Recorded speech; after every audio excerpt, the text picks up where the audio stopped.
এক সাগর রক্তের বিনিময়ে বাংলার স্বাধীনতা আনলো যারা, আমরা তোমাদের ভুলব না। এটাকে আমরা ইংরেজিতে কিভাবে অনুবাদ করতে পারি? আসুন একটু সহজে শিখে নিই। আমি ভেঙে ভেঙে আপনাদের ব্যাখ্যা করছি। দোজ হু ব্রট ফ্রিডম, যারা স্বাধীনতা আনলো। আচ্ছা, দোজ হু ব্রট, যারা আনলো। কি আনলো? ফ্রিডম, স্বাধীনতা। কোথায় আনলো? টু বেঙ্গল, বাংলায়।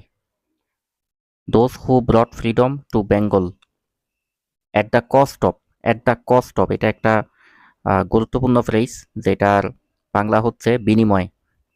At the cost of an ocean of blood.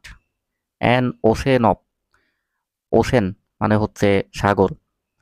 An ocean of blood, এক সাগর রক্তের। ব্লাড যেহেতু রক্ত আছে, এক সাগর রক্ত। An ocean of blood.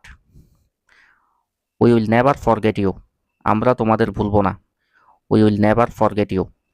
তাহলে সম্পূর্ণ বাক্যটিকে ইংরেজিতে ট্রান্সলেট করলে দাঁড়াচ্ছে, those who brought freedom to Bengal at the cost of an ocean of blood, we will never forget you. অথবা আপনারা চাইলে একটু মডিফাই করে, সামান্য একটু মডিফাই করে, যদি আরেকটু সহজে বলতে চান আর কি, এভাবেও বলতে পারেন। একটু মনোযোগ দিয়ে শুনুন। Those who brought freedom to Bengal at the cost of a sea of blood. খেয়াল করেন, এখন আমি ওশেন বলিনি, সি ইউজ করেছি। Those who brought freedom to Bengal at the cost of a sea of blood, we will not forget you. One more time. Those who brought freedom to Bengal at the cost of a sea of blood, we will not forget you.